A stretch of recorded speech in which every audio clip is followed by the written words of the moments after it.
Boa tarde, vamos dar início à entrevista com a Procuradora-Geral Cleonice Lima. Primeira pergunta: como surgiu o interesse em atuar na carreira jurídica? Não tem ninguém na família de carreira jurídica, nem também sequer tenha pessoas na família com nível superior. Mas estudava numa escola pública que ficava ligada ao Fórum Filinto Bastos, na cidade de Feira de Santana. E lá do colégio eu via o movimento do fórum e, sobretudo, eu via o Tribunal do Júri. Do sanitário das meninas, do banheiro das meninas, eu via o funcionamento do Tribunal do Júri no Fórum Filinto Bastos. E aí eu decidi que era isso que ia fazer na vida, tinha 9 anos de idade. Como a senhora soube escolher, dentre tantas carreiras, o Ministério Público? É exatamente isso, uma paixão pelo júri e pela causa social. O Ministério Público é uma carreira que você, a um só tempo, tem todas as vantagens que o advogado tem, com a segurança e a estabilidade de ser servidor público. Então, o Ministério Público, desde sempre, é aquele que defende as vítimas na área do direito criminal, porque quando nós acusamos um agente infrator, significa que nós estamos fazendo a defesa da sociedade e a defesa da vítima. Isso é uma postura. Do outro lado, também o Ministério Público fiscaliza a atuação dos administradores públicos e defende as pessoas que não têm quem fale por elas. Sabemos que é uma área extremamente concorrida. Teve alguma estratégia, alguma coisa do tipo para passar no concurso? Estudar desde sempre. Vocês agora estão no primeiro semestre. Comecem a estudar agora como se fosse o último dia da vida de vocês. Eu não fiz cursinho, não fiz cursinho para concurso, cursinho para vestibular, cursinho para passar no concurso, nada. Eu sempre mergulhei nos estudos como se fosse o último dia da minha vida. Então, depois de cada aula, quando eu ingressei na Universidade Federal da Bahia, depois de cada aula, eu trabalhava e gastava, investia, é melhor dizer assim, 3 horas estudando as matérias que foram objeto da minha aula de manhã. Depois eu passei por necessidade de trabalho, eu precisava me sustentar aqui em Salvador, na minha cidade não tinha curso superior de direito, eu vim estudar aqui e precisava me sustentar. Então eu trabalhava, estudava e estudava e estudava e estudava. Sempre. Quais foram as principais dificuldades encontradas no começo da carreira? Muitas. Muitas dificuldades. Primeiro porque você sai da casa de seus pais, no interior, e vem para uma capital estudar com uma responsabilidade de não decepcionar. Então, você investe muito naquilo que todo mundo espera. Você tem uma expectativa de não frustrar seu pai, sua mãe, sua família. E no meu caso, que era a primeira da família a fazer um curso superior, então eu tinha muita responsabilidade com isso. Depois, o fato de ser muito jovem, mulher, e um professor me dizia assim: você é mulher bonita e inteligente. Ao invés de ser uma vantagem, era desvantagem, porque as pessoas tratam as mulheres como se elas não pudessem ocupar determinadas profissões. Você imagina que eu tenho 42 anos no Ministério Público? Isso significa que eu ingressei numa carreira onde havia um espaço predominantemente ocupado pelos homens. E o meu pai disse: isso é uma carreira de homem, é uma carreira que você tem que ir para o interior, você vai encarar muita dificuldade. Eu encarei resistência na própria família. Mas quanto mais as pessoas criam obstáculos, mais eu me imponho mais o dever de superar os obstáculos. Eu sempre fui assim, uma pessoa determinada, com foco e com inteligência emocional para equilibrar. Como lidar com a saúde mental da sua profissão? É simples assim, ter fé em Deus. É fundamental você ter uma fé. Uma fé que lhe indica que você não veio aqui apenas para nascer, viver e morrer. Você veio aqui com uma missão, e essa missão que lhe deu foi Deus. Como os procuradores lidam com a opinião pública? A sociedade espera muito do Ministério Público. Desde 1988, pelos artigos 127 a 129 da Constituição Federal, o Ministério Público é o guardião da democracia. E isso transfere uma imensa responsabilidade da sociedade para o Ministério Público, que dele espera muito. Mas nem sempre nós conseguimos lidar com a classe política como deveria. O exemplo disso é a Lava Jato. O Ministério Público Federal desenvolveu uma grande missão tentando combater a corrupção e não foi 100% compreendido. Para uns, exagerou, para outros, agiu corretamente.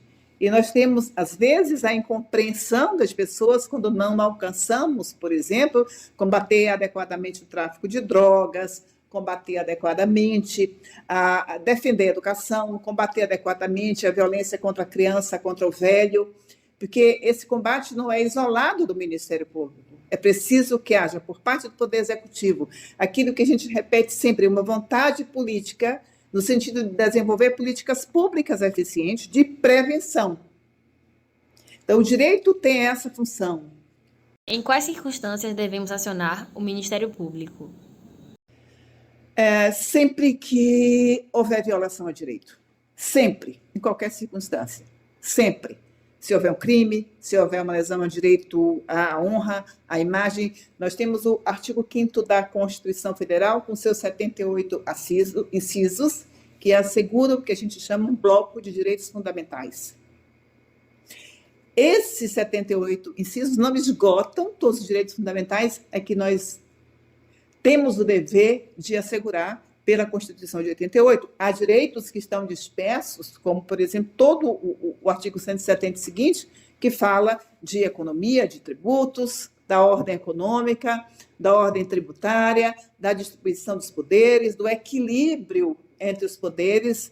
Essa é a missão do Ministério Público.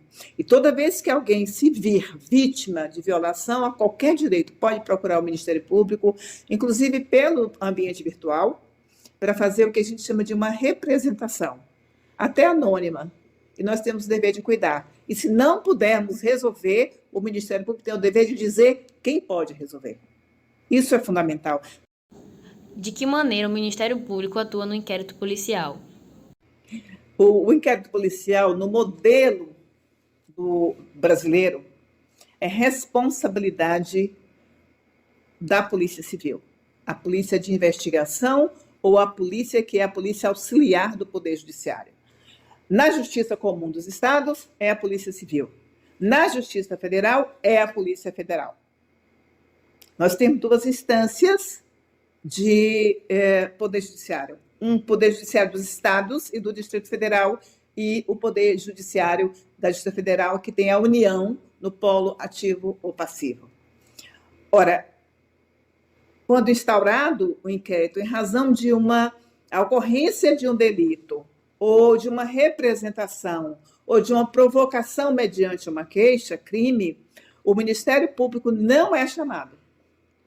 Entretanto, há situações em que, de tão graves para a segurança da vítima, do denunciante, da própria autoridade policial, que quer dar mais transparência, quer dar mais assertividade, mais legalidade, o Ministério Público, então, ingressa para acompanhar a investigação e o desfecho daquelas investigações, promovendo, junto com a Polícia Civil, certos controles para que haja legalidade e preservação dos direitos, tanto da vítima quanto dos indiciados. O que você diria para os estudantes de direito que vai seguir sua profissão?